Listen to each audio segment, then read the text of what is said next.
This is Land of Havilah, Job 9. Bildad said, God will uphold the just. Now verse 1. Then Job answered, Truly I know that it is so, but how can a man be just with God? If he's pleased to contend with him, he can't answer him 1 time in 1,000. God, who is wise in heart and mighty in strength, who has hardened himself against him and prospered? Comment, Job says, I know that God will uphold the just like you say, Bildad, but who is just? If God chooses to find fault with a man, who can argue it? We couldn't think of a comeback once in 1,000 times. And if a man hardens himself against God's opinion, against the all-wise God, how will he do that and prosper? Going on about God's superiority to man, that man can't hope to contend with him, Job says, verse 5. He removes mountains and they don't know it when he overturns them in his anger. He shakes the earth out of its place, its pillars tremble. He commands the sun and it doesn't rise, and seals up the stars. He alone stretches out the heavens and treads on the waves of the sea. He makes the Bear, Orion, and the Pleiades, and the rooms of the south. He does great things past finding out, yes, marvelous things without number. Comment in verses 5 to 10, God could remove a mountain in his anger so fast that the mountains would have no idea what just happened. He can shake the earth, stop the sun from rising, seal up the stars, stretch out the heavens, and walk on the sea. He made the constellations of stars in the southern sky. He does innumerable great things that are beyond our ability to comprehend. Furthermore, verse 11, Behold, he goes by me, and I don't see him. He passes on also, but I don't perceive him. Behold, he snatches away. Who can hinder him? Who will ask him, What are you doing? God will not withdraw his anger. The helpers of Rahab stoop under him. How much less shall I answer him and choose my words to argue with him? Though I were righteous, yet I wouldn't answer him. I'd make supplication to my judge. If I had called and he had answered me, yet I wouldn't believe that he listened to my voice. Comment in verses 11 to 16, Job says, It's beyond me to know the ways of God.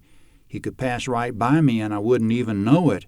If he gets angry with someone and decides to snatch something away from him, who could resist it? Who'll say to him, What are you doing? If a man rebukes him, you think that'll improve the outcome? In verse 13, the name Rahab means pride. When God's angry, the proud stoop under him, meaning even the proud cower in fear when God is angry. Job says, How much less shall I oppose him? I could only offer a supplication, only beg for mercy. And if for some reason he listened to me, I would be amazed. Job goes on, referring now to his condition, verse 17. For he breaks me with a storm and multiplies my wounds without cause. He'll not allow me to catch my breath, but fills me with bitterness. If it's a matter of strength, behold, he's mighty. If of justice, who, says he, will summon me?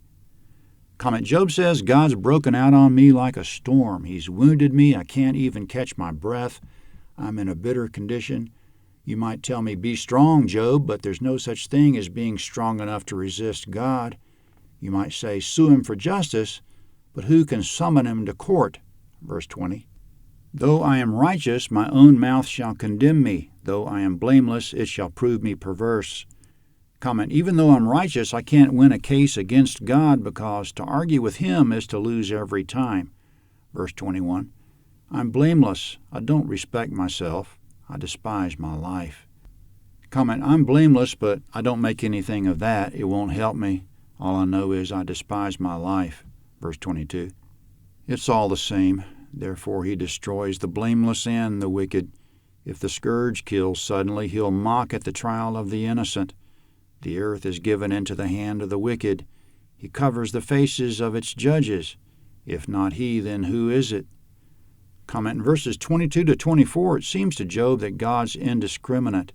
He destroys the guilty, which we can understand, but for no apparent reason he destroys the innocent also. If the case goes to trial, he'll mock the innocent. And in another complaint, the earth is given over to the wicked.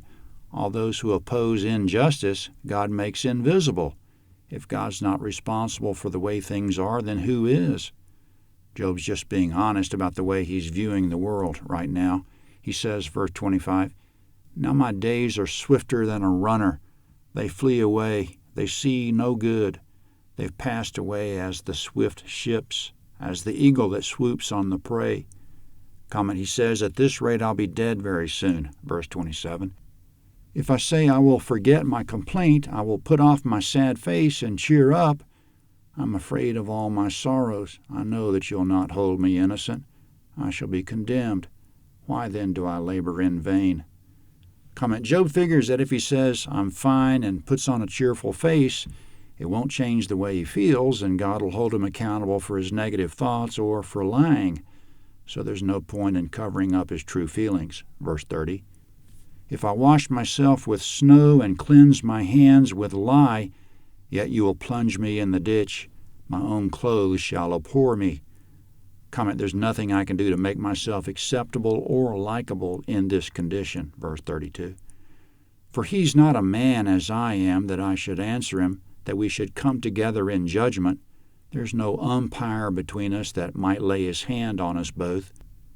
Comment, this is all up to God. I can't talk back to him. I'm not his co-judge, and there's no third party to mediate between us. Verse 34. Let him take his rod away from me. Let his terror not make me afraid. Then I would speak and not fear him, for I am not so in myself.